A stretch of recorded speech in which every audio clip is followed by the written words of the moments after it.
Okay, Srinivas ಅವರು ಈಗಾಗಲೇ ತಮ್ಮ ಪ್ರಚಾರವನ್ನು ಕೂಡ ಆರಂಭಿಸಿದ್ದಾರೆ. ಆದ್ರೆ ಅವರು ಮಾತಾಡ್ತಾ ಇರುವಾಗ ತುಂಬಾ ನೋಟ್ ಮಾಡಬೇಕಾದಂತಹ ಪಾಯಿಂಟ್ ಏನು ಅಂತಂದ್ರೆ, ಅವರು ಶಾಮನೂರು ಶಿವಶಂಕರಪ್ಪ ಕುಟುಂಬದ ವಿರುದ್ಧ ಏನು ಮಾತಾಡಿಲ್ಲ. ಅವ್ರು ಮಾತಾಡ್ತಾ ಹೇಳಿದ್ದು ನನ್ನ ಹೋರಾಟ ಕುಟುಂಬದ ವಿರುದ್ಧ ಅಲ್ಲ, ಈ ಒಂದು ಆಡಳಿತದಲ್ಲಿರುವಂತಹ ಕಾಂಗ್ರೆಸ್ ಸರ್ಕಾರದ ವಿರುದ್ಧ, ಸರ್ಕಾರದ ನೀತಿ ನಿಲುವುಗಳ ವಿರುದ್ಧ ಅನ್ನೋ ಮಾತನ್ನ ಹೇಳಿದ್ರು. ಡೆಫಿನೆಟ್ಲಿ ಈಗ ಅನುಕಂಪ ಅನ್ನೋದು ಶಾಮನೂರು ಕುಟುಂಬದ ಜೊತೆಗೆ ಇರುವುದರಿಂದ ಆ ಅನುಕಂಪಕ್ಕೆ ಘಾಸಿ ಮಾಡುವಂತಹ ಯಾವುದೇ ಹೇಳಿಕೆಯನ್ನ ತುಂಬಾ ಬುದ್ಧಿವಂತ ಅಭ್ಯರ್ಥಿ ಯಾರು ಕೂಡ ಮಾಡಲ್ಲ. ಆ ಹಿನ್ನೆಲೆಯಲ್ಲಿ ಶ್ರೀನಿವಾಸ್ ಅವರು ಕೂಡ ಆ ಒಂದು ಸರಹದ್ದಿನ ಒಳಗಡೆನೆ ಮಾತಾಡ್ತಾ ಇದ್ದಾರೆ. ಅದು ಒಂದು ಇಂಪಾರ್ಟೆಂಟ್ ಮೂವ್. ಇನ್ನು ಬಾಗಲಕೋಟೆಯಲ್ಲೂ ಕೂಡ ವೀರಣ್ಣ ಚರಂತಿಮಠಗೆ ಬಿಜೆಪಿ ಟಿಕೆಟ್ ಘೋಷಣೆ ಮಾಡಿದೆ. ಅದೇನೋ ಅಂತ ತುಂಬಾ ಕ್ಲಿಷ್ಟಕರವಾದಂತಹ ವಿಚಾರ ಆಗಿರ್ಲಿಲ್ಲ. ದಾವಣಗೆರೆ ದಕ್ಷಿಣದಲ್ಲಿ ಮಾತ್ರ ಬಿಜೆಪಿಯಲ್ಲಿ ಸಿಕ್ಕಾಪಟ್ಟೆ ಪೈಪೋಟಿ ಇತ್ತು. ಯಾಕೆ ಅಂದ್ರೆ ಅಲ್ಲಿ ಹಲವಾರು ಬಣಗಳಿರೋದ್ರಿಂದ ಬಣಗಳು ತಮ್ಮ ಅಭ್ಯರ್ಥಿಯನ್ನ ಕಣಕ್ಕಿಳಿಸಬೇಕು, ಅವರಿಗೆ ಟಿಕೆಟ್ ಘೋಷಣೆ ಮಾಡಬೇಕು ಅನ್ನುವಂತ ಹಠ ಇತ್ತು.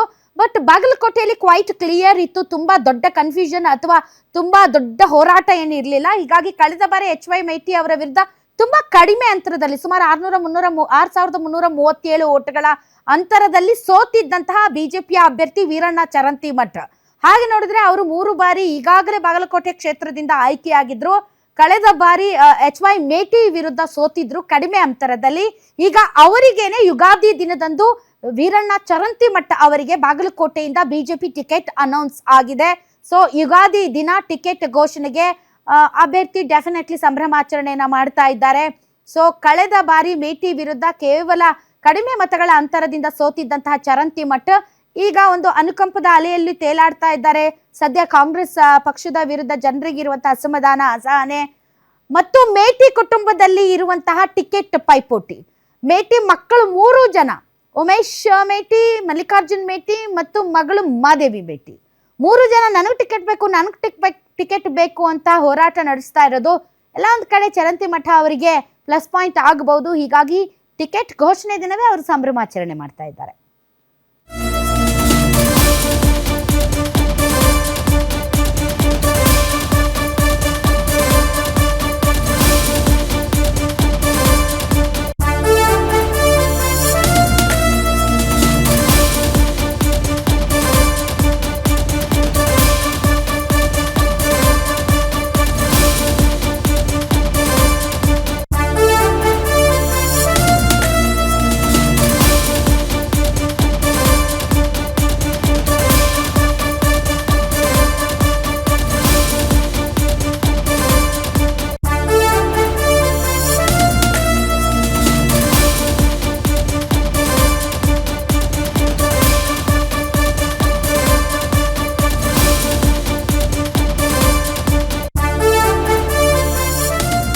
ಬಿಜೆಪಿ ಉಪಚುನಾವಣೆ ನಡೀತಾ ಇರುವಂತಹ 2 ಕ್ಷೇತ್ರಗಳಿಗೆ ಈಗಾಗಲೇ ಟಿಕೆಟ್ ಅನೌನ್ಸ್ ಮಾಡಿದೆ.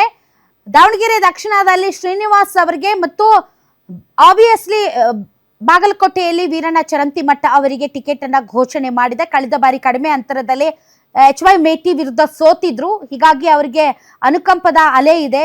ಸೊ ಅನುಕಂಪದ ಅಲೆ ಅವರಿಗೆ ಈ ಬಾರಿ ವರ್ಕೌಟ್ ಆಗುತ್ತೆ. ಮೇಟಿ ಕುಟುಂಬದಲ್ಲಿ ಈಗಾಗಲೇ ಟಿಕೆಟ್ಗೆ ಫೈಟ್ ಇರೋದ್ರಿಂದ ಸಿದ್ದರಾಮಯ್ಯ ಅವರು ತಲೆ ಕೆಡಿಸಿಕೊಂಡು ಎಲ್ಲರ ಜೊತೆ ಮಾತಾಡಿ ಅವರ ಮಧ್ಯೆ ಸಾಮರಸ್ಯವನ್ನು ಮೂಡಿಸೋ ಪ್ರಯತ್ನ ಮಾಡ್ತಾ ಇದ್ರು ಕೂಡ ಯಾರು ಬಗ್ತಾ ಇಲ್ಲ. ಹೀಗಾಗಿ ಅಲ್ಲಿ ಇನ್ನೂ ಕೂಡ ಯಾವುದೇ ಇತ್ಯರ್ಥಕ್ಕೆ ಬಂದಿಲ್ಲ. ಮಾರ್ಚ್ 23ರಂದು ರಾಜ್ಯ ನಾಯಕರ ನೇತೃತ್ವದಲ್ಲಿ ನಾಮಪತ್ರ ಸಲ್ಲಿಕೆಯನ್ನ ಮಾಡ್ತಾರೆ ಚರಂತಿಮಠ ಅವರು. ಹಾಗೆ ನೋಡಿದ್ರೆ ಮೊನ್ನೆ ತಾನೇ ಸಿದ್ದರಾಮಯ್ಯನವರು HY ಮೇಟಿ ಅವರ ಕನಸಿನ ಕೂಸು ಸರ್ಕಾರಿ ಮೆಡಿಕಲ್ ಕಾಲೇಜಿಗೆ ಶಂಕುಸ್ಥಾಪನೆಯನ್ನ ಕೂಡ ಮಾಡಿದ್ದಾರೆ. ಮತ್ತು HY ಮೇಟಿ ಅವರು ಏನು ತೀರ್ಕೊಂಡಿದ್ದಾರೆ, ಅದರ ಅನುಕಂಪ ಏನಾದರೂ ಯಾರಿಗೆ ಟಿಕೆಟ್ ಅನೌನ್ಸ್ ಆಗುತ್ತೆ, ಡೆಫಿನೆಟ್ಲಿ ಫ್ಯಾಮಿಲಿ ಒಳಗಡೆನೆ ಟಿಕೆಟ್ ಅನೌನ್ಸ್ ಆಗೋದ್ರಿಂದ ಒಂದು ಟಫ್ ಫೈಟ್ ಇರ್ಬೋದು ಅಥವಾ ಈಸಿ ಕೇಕ್ ವಾಕು ಆಗ್ಬೋದು ಚರಂತಿಮಠ ಅವರಿಗೆ. ಒಟ್ಟಾರೆ ಈಗ ಟಿಕೆಟ್ ಘೋಷಣೆಯಾದಂತಹ ಸಂದರ್ಭದಲ್ಲಿ ನನ್ನ ಕಲೀಗ್ ಅಶೋಕ್ ವೀರಣ್ಣ ಚರಂತಿಮಠ ಅವರನ್ನ ಮಾತಾಡಿಸಿದ್ದಾರೆ. ಅವ್ರು ಏನು ಹೇಳಿದ್ದಾರೆ ಬನ್ನಿ ಕೇಳೋಣ. ಬಾಗಲಕೋಟೆ ವಿಧಾನಸಭಾ ಮತಕ್ಷೇತ್ರದ ಉಪಚುನಾವಣೆ ಕಡ ಈಗಾಗಲೇ ಸಿದ್ಧಗೊಂಡಿರುವಂತದ್ದು. ಯುಗಾದಿ ದಿನದಂದೇ ಇವತ್ತು ಬಿಜೆಪಿಯ ಅಭ್ಯರ್ಥಿಯ ಅಧಿಕೃತ ಘೋಷಣೆ ಆಗಿರುವಂತದ್ದು. ನಮ್ಮ ಜೊತೆ ಇದೀಗ ಅಧಿಕೃತ ಅಭ್ಯರ್ಥಿ ಆದಂತಹ ವೀರಣ್ಣ ಚರಂತಿಮಠ ಅವರು ನಮ್ಮ ಜೊತೆಗಿದ್ದಾರೆ. ಸರ್, ಇದೀಗ ಯುಗಾದಿ ದಿನದಂದೇ ತಮ್ಮ ಹೈಕಮಾಂಡ್ ತಮಗೆ ಗಿಫ್ಟ್ ಕೊಟ್ಟುವಂತದ್ದು ಟಿಕೆಟ್ ಘೋಷಣೆ ಆಗಿದೆ. ಆ ಬಗ್ಗೆ ಹೇಳೋದು.